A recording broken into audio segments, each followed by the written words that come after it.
Over 50% of US adults used AI this past week, according to a recent IPSOS survey, which I find very fascinating. Where are these people that aren't using AI on a weekly basis? But I digress. That's not all. Over 25% of Americans that use AI at work said it replaced some daily tasks. Boom, there it is right there, guys. We've been talking about this. You've been subscribed to the channel. This should not be a surprise to you that AI is replacing the jobs and tasks that humans have traditionally filled.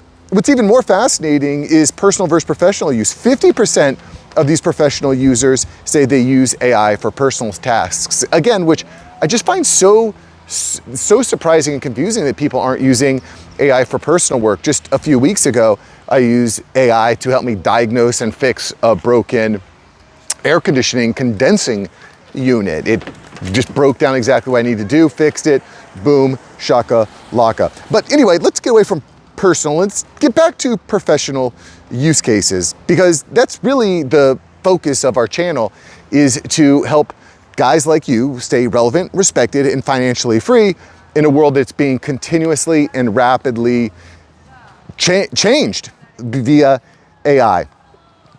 So let's get back to this. So 27% of employees say AI has automated some of their tasks. And the question that leaves is, where are the 68% who said it has not? If you're like in a position where AI has not replaced any of your working tasks, I'm afraid to say you're a dinosaur at this point. And I know there's some guys that don't want to hear that. I know you're very resistant to AI. And I'm not going to sit here and say that AI is going to be all good.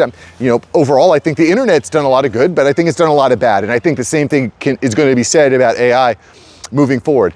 However, you're just not going to be able to operate in a world without AI. So who are these 68% of people who haven't automated that? I honestly, I found that, there's two things I found shocking so far. One is that only 50% of US adults have used AI in the past week, although I guess there's some jobs that don't require it, if you're in the trades and blue collar work. But even there, I gave an example a little while ago. I posted a link to this video. I have a buddy who is the regional manager for a very large auto mechanic company. If I told you the name, you would know them. And what they're doing is they're using AI to augment all sorts of tasks for their mechanics. Their mechanics are using AI glasses that have a microphone attached, which who knows the colorful language that they're catching there, but I digress. They're also using a tablet as they walk around and diagnose and do their 360 inspection of the vehicle. All of that information is fed into a computer in their shop that no human touches. This computer's sole purpose is to act as an AI agent, which creates proposals, which finds parts from all over. You gotta watch this video where I go into more detail. And what's the point? Well, the point here, guys, is that AI is just really starting to be infused into everything that we do. So who are these 68% of people who says AI is not replacing any of their tasks? To me, I think they're probably asleep at the wheel. I was at a softball game earlier today, and there were a number of times where the ball would just roll right past one of the girls on the team because she's sleeping, she's asleep. That type of performance ain't gonna cut it in this new world, guys. You can't be asleep at the wheel when AI is taking up roles. And the reality, guys, is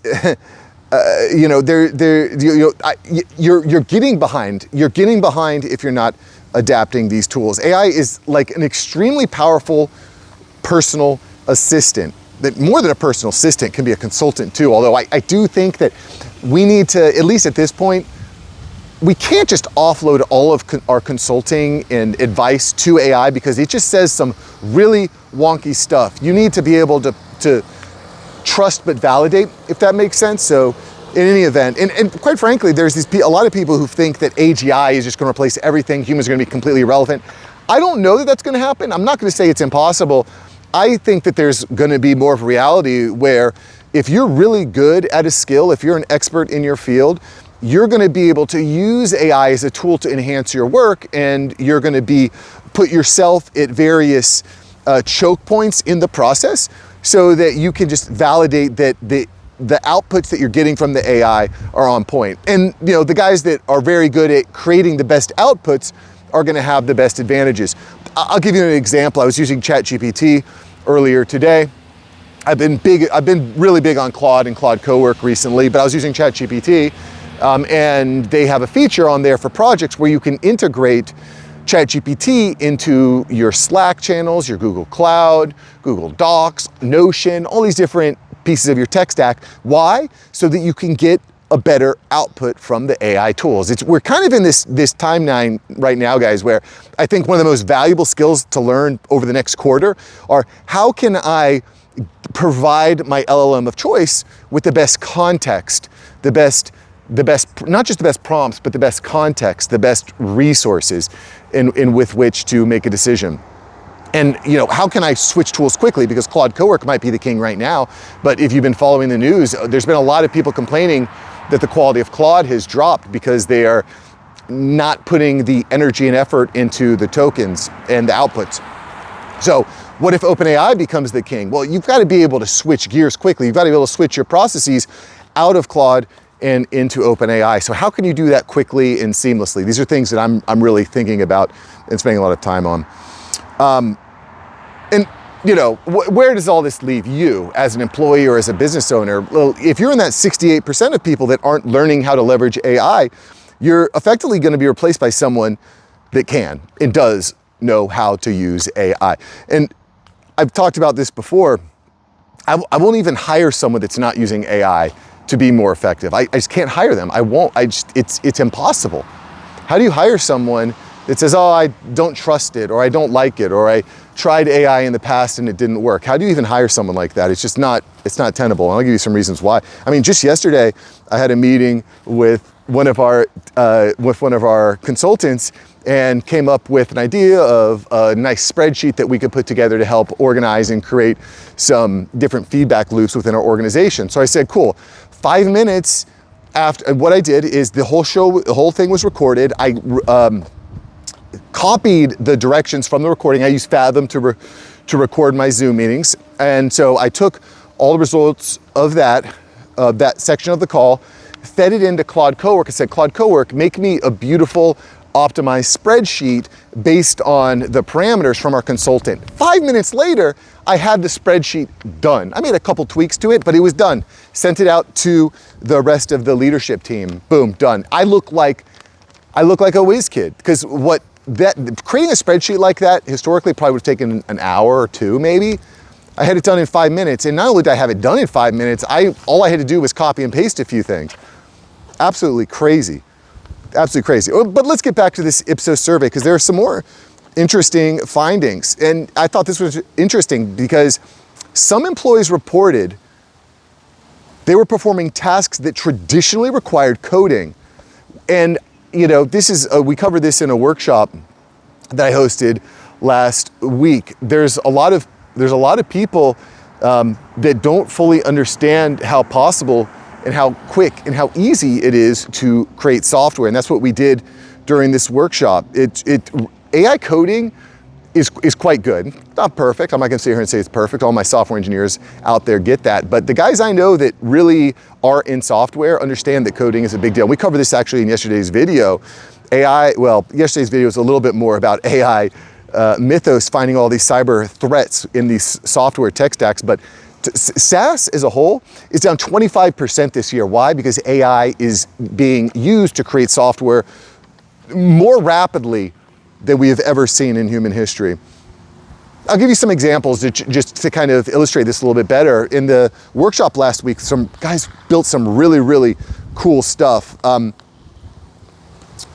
built this app for their employees to report time, wages, request reimbursement, to manage receipts. He was a contractor, and he said he was kind of having problems. And by the end of the 2-day workshop, he had the whole tech stack completed. It was done. There were logins, there were passwords. We were able to troubleshoot it and optimize it. It was a rather small workshop, which we wanted to fill it out with 20 people, but it was a smaller workshop. But what's cool about that is there was a lot of back and forth. We got a lot of hands-on quality time from a guy that really, really knows his stuff. Shout out to Dan Knight. We had another guy who built out an entire franchise coaching dashboard with resources, logins, connected to a full database, which the database connection with Supabase was free. Super, super cool. I was able to build out a lead magnet generator, building out custom lead magnets, fully automated through a website. I haven't pushed it live yet because I'm still kind of figuring out exactly what that offer is going to look like, but stay tuned, stay tuned. I'm here to help, I'm here to help, I'm here to serve, not to get rich, but to remain relevant and respected and financially free. That's the goal of the channel, guys. I just want to give a shout out to Nikos, who's a channel viewer, and I was talking to him. He built a really cool site for an operating system for military associations. And I was asking him a little bit about it. It's built on AWS and it can handle memberships for large organizations. And he built this out, guys, very, very quickly using AI. And again, just to highlight, you don't need to be some sort of coding expert to build these absolute, amazing, integrative, dynamic tools. I keep coming back to this word delight because there is this ability to create quickly and to delight people, to wow people. In the SaaS world, we call this the aha moment. That aha moment is, we can get people to that aha moment, they're gonna stick around. And I think that the aha moment is really starting to manifest itself with building out these SaaS tools. But again, these builds don't have to be large. They don't need to be robust. I'll give you another example. I saw a guy that realized that he's managing a large community. He realized he's opening a lot of tabs on a daily basis. So he just built a Chrome add-on that automatically opens all the tabs for unreplied comments, and it just pops them all open. And he realized that, hey, this is gonna save me about 10 seconds per comment, which over time adds up to massive, massive gains. Again, it's a really small thing, but once you start to understand how to build out this software, these small things start to add up. Okay, back to the survey. So another thing that I found interesting in this survey was most employees reported that they were using Microsoft Copilot. That was the most used AI tool at work. And we've covered Microsoft and Copilot a bit. Microsoft is kind of like the enterprise thing, enterprise king. Number 2 and number 3 were ChatGPT and Gemini as being the most used AI tools at work. And I did find it surprising that Claude wasn't referenced more. Claude really has become the AI enterprise tool of choice. That's the kind of the way that they're positioning themselves. And I think it's maybe a little bit more optimized for coding and developer work. And I think part of the advantage and the reason why they went that way is because if you have the best developer tool, you can develop your tools much more quickly, right? It's kind of like, well, I really like to eat cinnamon rolls, so why don't I open a bakery? Because then I can have access to the best cinnamon rolls all day, every day. If you're in coding, why not have the best AI coding tool? You're just gonna be able to build and create much faster. Guys, it is very clear that AI is going to be more and more incorporated into the workplace. It's going to be a huge leverage point for business owners moving forward. And Amazon CEO Andy Jassy just this week revealed that AWS services, Amazon Web Services, generated over $15 billion in annualized revenue. So for all the people who say, well, AI is just not really making people money, I'm sorry to say that there are examples of where it is. Companies are not going to slow down on AI, whether you like it or hate it, love it. It's not going to slow down. It is only going to speed up. So the question is, should you slow down? Should you wait on implementing more tools? Should you just kind of kick back and relax and wait to see what happens? Should your business sit back and wait and see what happens? I don't think that's a safe place to be, boys. I don't. Do you think, this is another thing I've heard, do you think that AI is going to make you more effective or less effective? And if the answer is less effective, I think you need to ask yourself why. What don't you know? Because there's a lot of people that are just skyrocketing their efficiency. I would like to consider myself one of them. I just find the problem I have now is that I kind of find myself just waiting for AI to finish tasks, and then I'm just kind of like managing and optimizing the tasks that they complete. One of the cool things that I started doing this week also is, as I'm kind of like going back and forth with Claude Cowork to get the best result, when I finally get to that best result, I go back and I say, okay, all this looks great. Can you summarize all the steps? It could be a complete checklist that we went through to get to this point. And let's create a skill for Claude so that when I want you to do this again, we can skip right to the finished product. And we're gonna see how that ends up, going over the coming weeks. But it's not just about doing something once and then saying either it worked or it didn't work, but it's about iterating, it's improving, just like all things. And I talked about this yesterday too. If you're bringing on a new employee or if you're training a new employee, do you expect them to get everything right day one, time one? No, it takes time, guys. It takes time. So in any event, cool survey. You can find all the results of the survey in the comments below. Listen, I'll check you out in the next video. If you like today's video, smash the like, subscribe, all that stuff, and watch yesterday's video, guys. Yesterday, we talked about the SaaSpocalypse that's happening in the stock market. AI has gotten so good and so fast, and it's finding so many security vulnerabilities that we're seeing SaaS take a huge dump.